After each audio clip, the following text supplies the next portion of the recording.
Can queer faith navigate mental health during a faith crisis?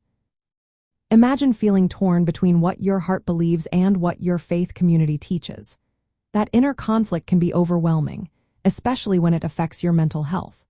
Many LGBTQ+ people experience this tension during a faith crisis, which is a period of deep questioning or doubt about their spiritual beliefs.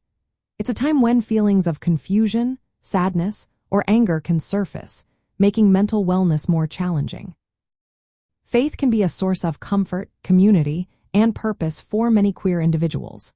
Some find strength in spiritual practices or in faith communities that openly accept diverse identities. When these communities are supportive, spirituality can boost resilience, lessen feelings of loneliness, and improve mental health.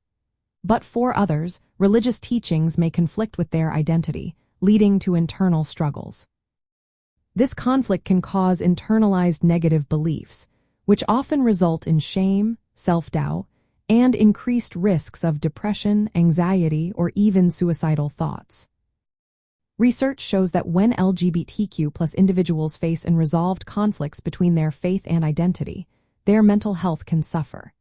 If someone leaves their religion because of this conflict, it might seem like a solution, but it can sometimes lead to more distress.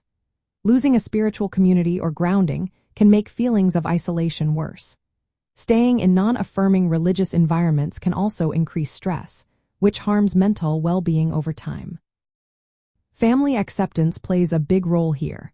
When families hold strong religious beliefs that reject LGBTQ+ identities, it can heighten mental health risks for queer youth. But if families are accepting, even within religious contexts, it can act as a buffer against negative feelings.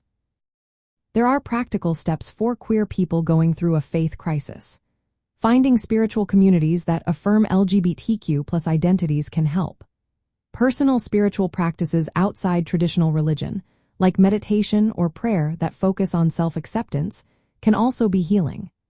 Accessing mental health support from professionals who understand the intersection of faith and LGBTQ+ issues is important. Building social networks that validate both your spiritual and queer identities can make a difference. Working through internalized negative beliefs with counseling or peer support can help reduce shame and foster self-love. In the end, whether queer faith can navigate mental health during a faith crisis depends on the environment and support system. When people find accepting spaces and supportive relationships, faith can become a source of healing rather than harm. The connection between LGBTQ+ identities and spirituality is complex, but with understanding and care, faith can support mental wellness and personal growth.